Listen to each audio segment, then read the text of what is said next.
नाद करायचा पण नाशिककरांचा नाही. शेटने डायरेक्ट PS5 बसवलाय कॅफे मध्ये.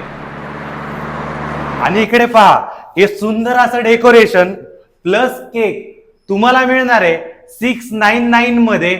बर्थडे सेलिब्रेशन करा किंवा अॅनिव्हर्सरी. होय नाशिकर, स्वागत आहे तुमचं कॉलेज रोड वर न्यूली ओपन झालेल्या कॅफे कम गेम झोन यमीज मध्ये. इथे नाशिक मध्ये पहिल्यांदाच कॅफे मध्ये तुम्हाला मटन सीख बर्गर ट्राय करता येणार आहे, ज्याची टिक्की फ्रायर वरती नाही तर ग्रिलर वरती भाजली जाते आणि टेस्ट ला जवाब आहे. Hot and cold beverages, veg falafel tikki, chicken cheese ball, authentic veg and non veg pizza, serve food product proper pack करून ग्रीन ट्रे मध्ये व्हेज आणि रेड ट्रे मध्ये नॉन व्हेज प्रोडक्ट सर्व केले जातात. माझ्या राईट साइडला व्हेज किचन आहे आणि लेफ्ट साइडला नॉन व्हेज किचन आहे. दोन्हींचे सगळे इक्विपमेंट वेगवेगळे आहेत. मला chicken cheese ball, veggie 4-in-1 pizza आणि फलाफल टिक्की खूप आवडली. तर मंडळी, व्हर्च्युअल क्रिकेट किंवा PS5 गेम्स एन्जॉय करायचे, तसेच फक्त 699 मध्ये सुंदर decoration plus cake, birthday celebration करायचं आहे आणि authentic veg non veg food सुद्धा ट्राय करायचा असेल तर नक्की व्हिजिट करा यम्मीज, बिहाइंड मान्यवर, कॉलेज रोड, नाशिक.